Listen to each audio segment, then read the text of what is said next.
What is up, everybody? It is Alex from Heavy New York, calling from the quarantine zone again, and this time we got Sebastian from Necrophobic. Thank you for your time today. I appreciate it. Thank you. Nice to be here. Yep. It's so awesome to have you here. The newest album, Dawn of the Damned, scheduled to come out later this year. Do you just want to talk about how the making of this record was in terms of the songwriting? Was there a preconceived idea? Was there a lot of improvising? How did Dawn of the Damned really come to be? Yeah, it was after we had written the last album or released Mark of the Necrogram. I just continued to write songs. I had a good flow.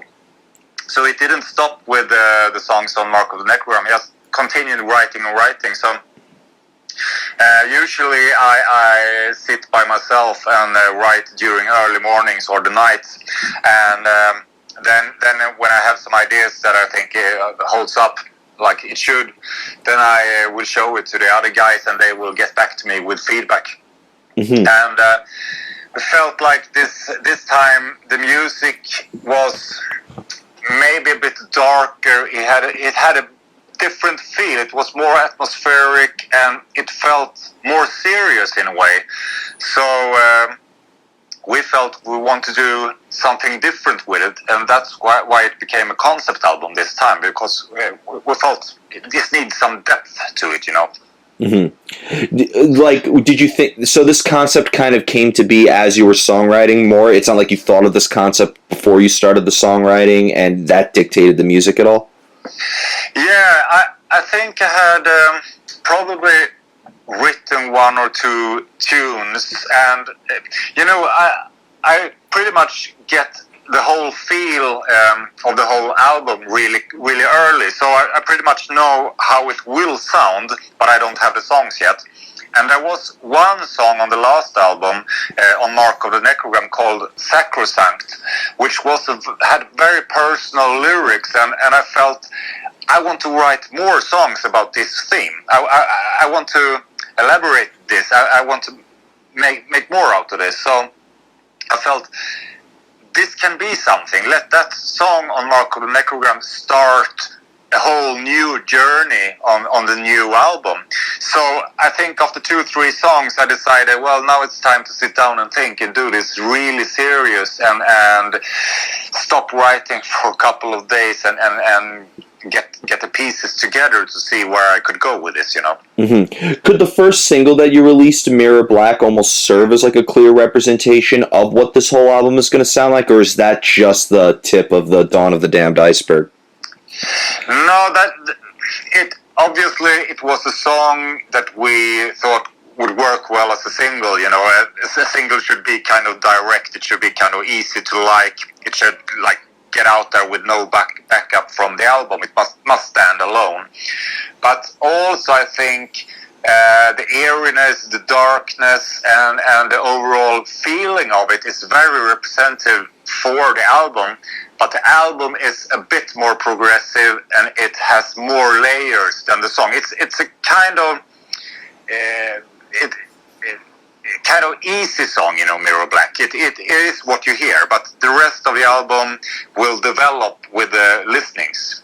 Mm-hmm. I've always said that the first single shouldn't you shouldn't go all guns blazing with the first single. It should really just be the essence to make the listener wanting more. Exactly. There are we all, I think, have other songs that are our favorites on the album, but when we had when the vocals were done on Mirror Black, then Anders, who was in the studio alone, then he said, this is something else, this is something really special, and we hadn't thought of that song as very good, or not a bad song, but not very special, but he said this came out so good, this will be something, and we all felt, wow, this will be the first song to represent the album, but there's more to the other songs.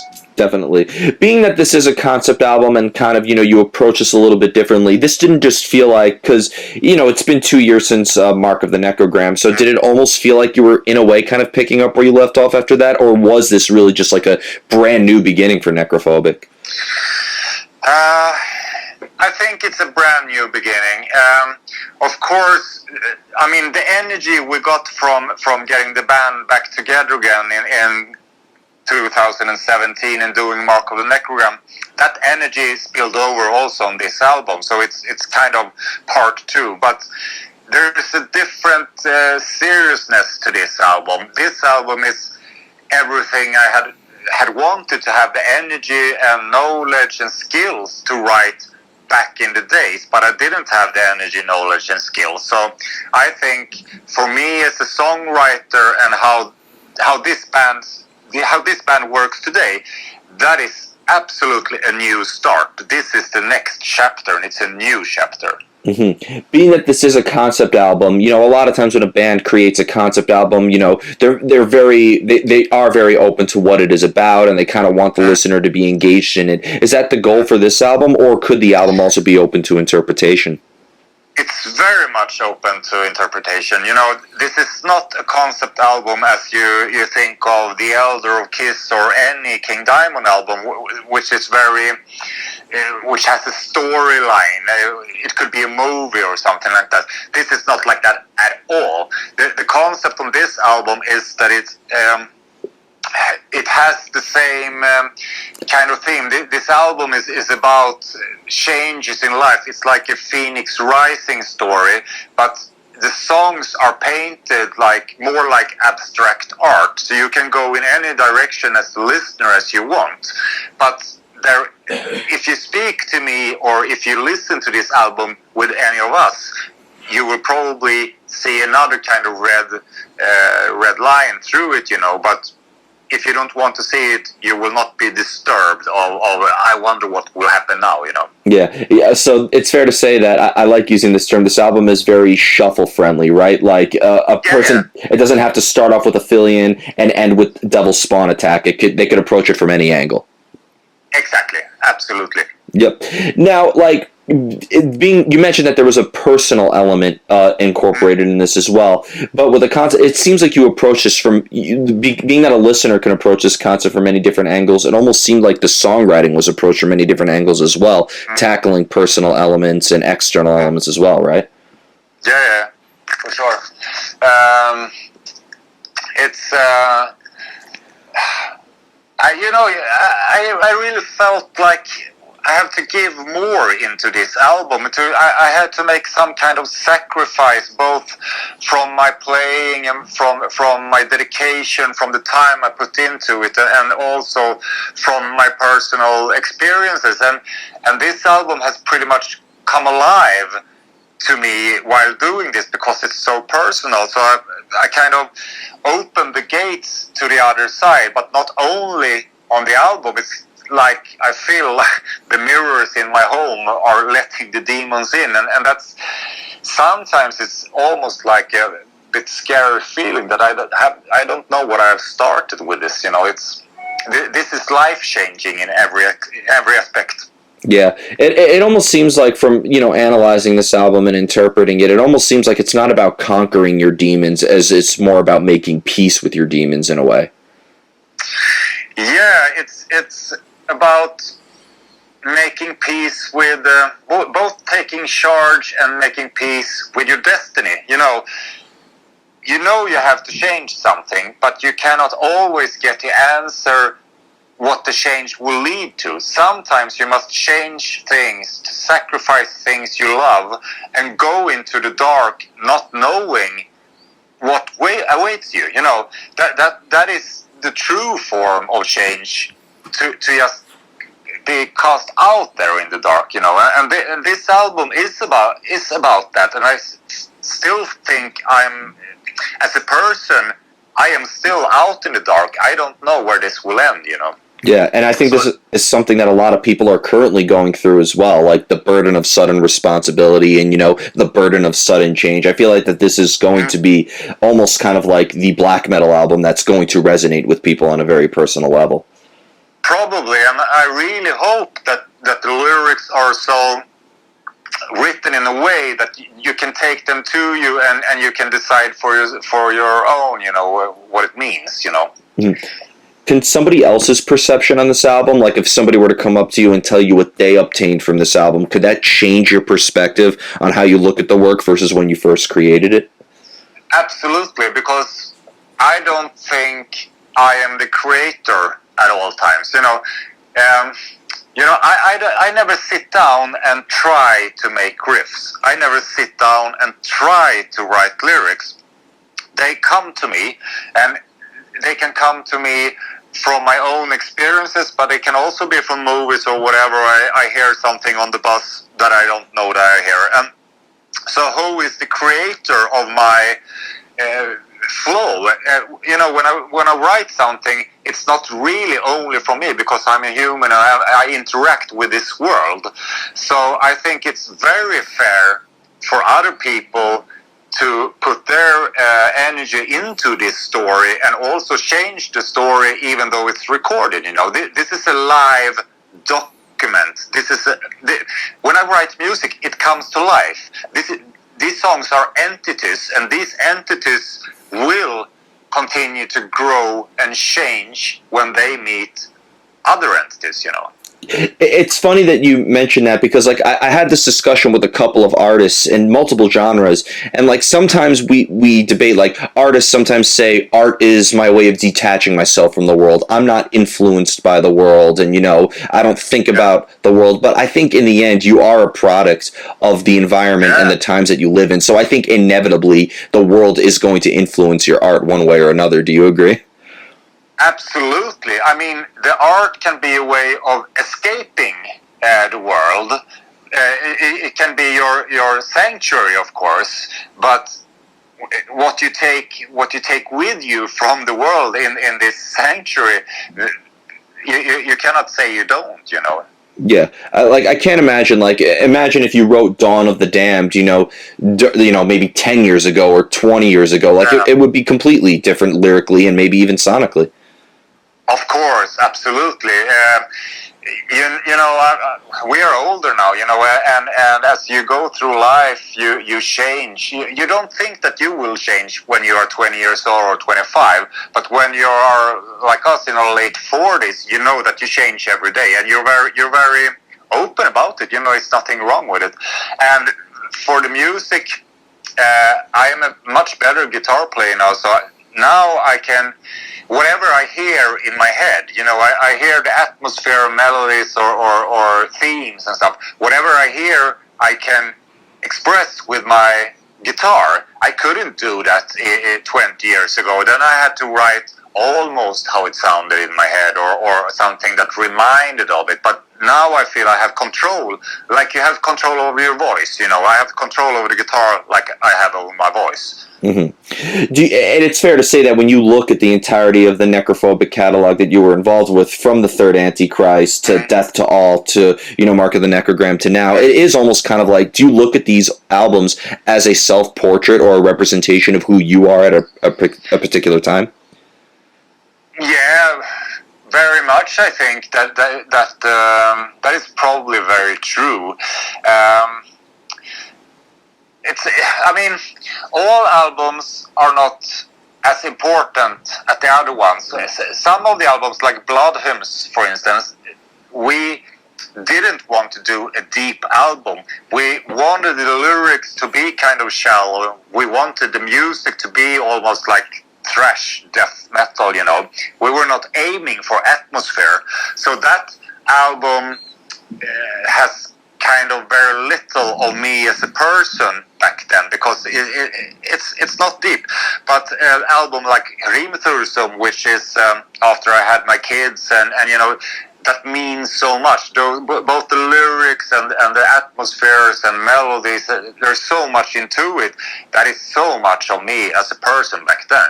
Mm-hmm. Yeah, it's funny you mentioned that about Blood Hymns. I always thought that it was almost kind of like if maybe like Motley Crue produced Beneath the Remains by Sepultura, kind of. Yeah, probably. Yeah. But what is shallow? You know what I mean? Like, people want to say that, like the 80s hair metal is all about sex, drugs, and rock and roll. But I mean, that's something that they were all experiencing at that time, and that was their perception of it. So is it really that shallow just because it focuses on something, a little bit more, I guess for lack of better words, utopian?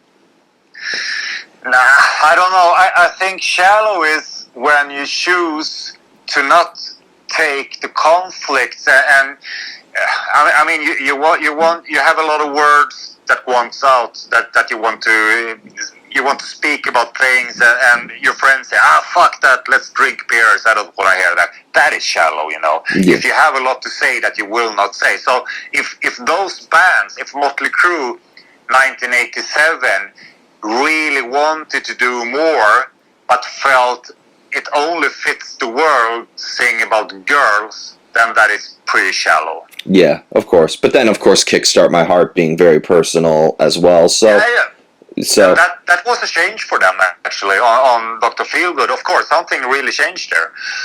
Yeah, I think some people. The funniest thing I've ever heard is somebody saying, and they were clearly like a metal elitist guy. They say happy music is shallow music. I'm like, there's plenty of happy music that has a great metaphorical aspect behind it. Yeah, I think that I can agree with that when people just want to dance to music. When they don't, happy music makes them dance. They don't care about the lyrics. They don't care about the artist behind it. They don't care about what it is musical or the instruments. They just feel like stomping their feet, you know.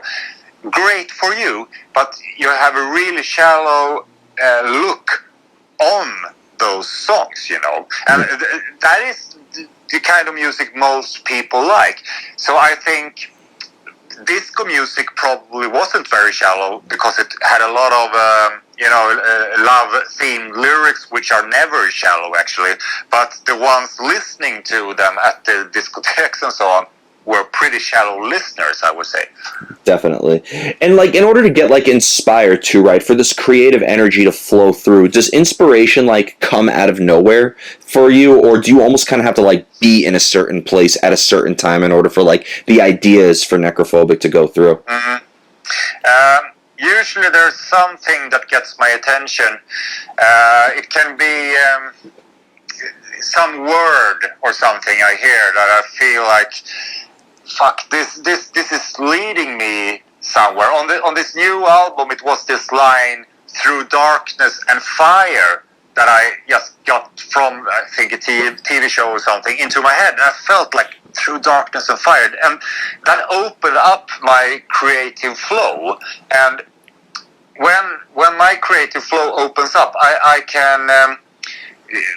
have to make the decision to follow it or to stop it, because if I follow it, I will be a worse husband. I will not do my job very good because I will be so much into the music, and if I start it, I cannot stop it, so it will have to stop by itself. And usually that is when the whole song is finished and it takes 1 or 2 weeks, and then I come out of the bubble.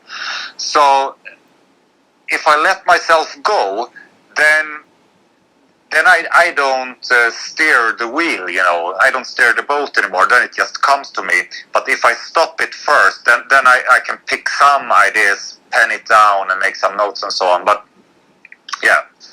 I feel like knowing when to stop or knowing when to like step back, lay something down, and take a look is almost kind of like another skill that that an artist needs to acquire. Yeah, and I think that is the artist's problem throughout the hundreds of years, that artists are pretty egoistic people when it comes to their art. I mean, do you really have to paint to eat? Do you really have to go away from your family to do music or paintings or whatever it is? I mean, hard work is going out shopping some woods and taking home a deer to eat or something. But do you have to do art? So it's very different profession to be an artist, and it is pretty egoistic. It's hard to tell your wife, well, you know, I cannot see you now for 2 weeks because I'm going to play guitar, you know. It doesn't land that well. Yeah, I hope they get used to it over a period of time. Yeah. You can always hope. Yeah, and you led me perfectly into the next question, because how do you know when a song is done?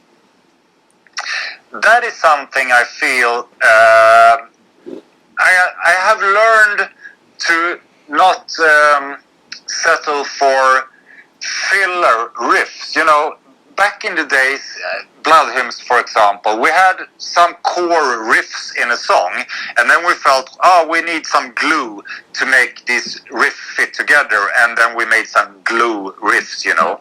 But I never do that anymore. Nowadays, every second on the album must be the best I can do it. It must have a purpose. It must lead to somewhere, every note. And well, this takes a lot of time, of course, but because I have this, so when I feel that the song speaks to me every second of the song, then I'm happy. You know, then I show the band the song. I give them the demo, and then they are free to feel different if they want, you know. Of course. And being that, you know, Necrophobic is a band with multiple people, everybody is going to have their different perceptions and their different ways of expressing the art as well. Absolutely, and it's very important that they do, because otherwise they cannot feel as strong for this art that we put out together. I mean, then it's better to have a solo project or something. But also, I don't think, sometimes I write the riffs that Johan would write, you know, because I like to write on my own, because then I don't get interrupted, I don't get stopped by ideas I don't like, and I don't get negative critics during the work. So but sometimes I feel, well, this would be a place for a riff from Johan.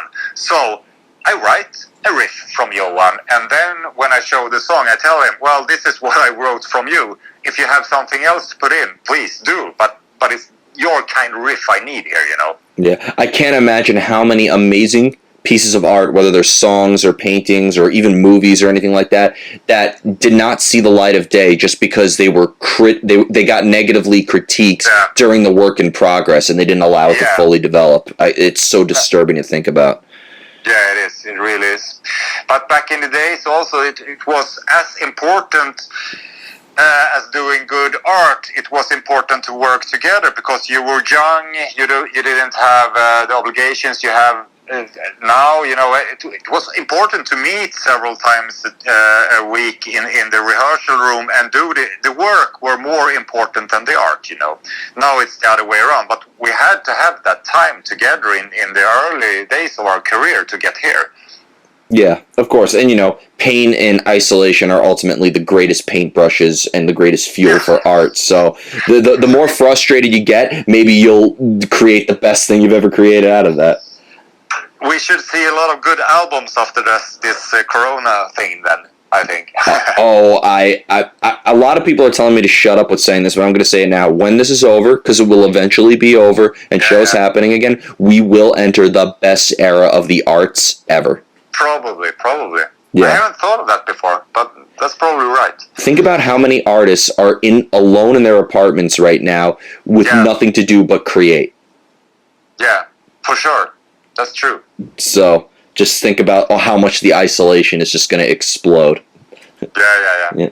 So before we go, I want to thank you so much for your time today. Really enjoyed this discussion. Just obviously thanks to the virus that I'm choosing not to name on my channel.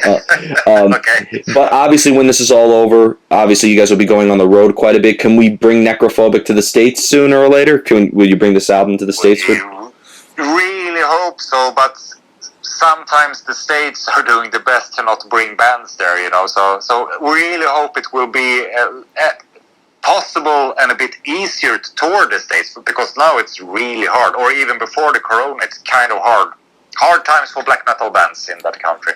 Yeah, unfortunately. I mean, just you what you got to do is you got to show up to the airport in the corpse paint and make sure that your passport picture has the corpse paint in it too, so this way they know you're legit.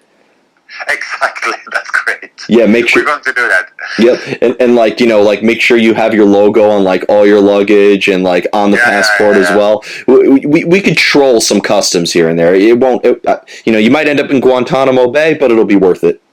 It will be worth it, for sure. Write an album there. But yeah, it would be even better, you know. You never know. But thank you so much, Sebastian. Everybody, we are here with Sebastian of Necrophobic, Dawn of the Damned, coming out October via Century Media. This is Alex from New York. We will see you next time.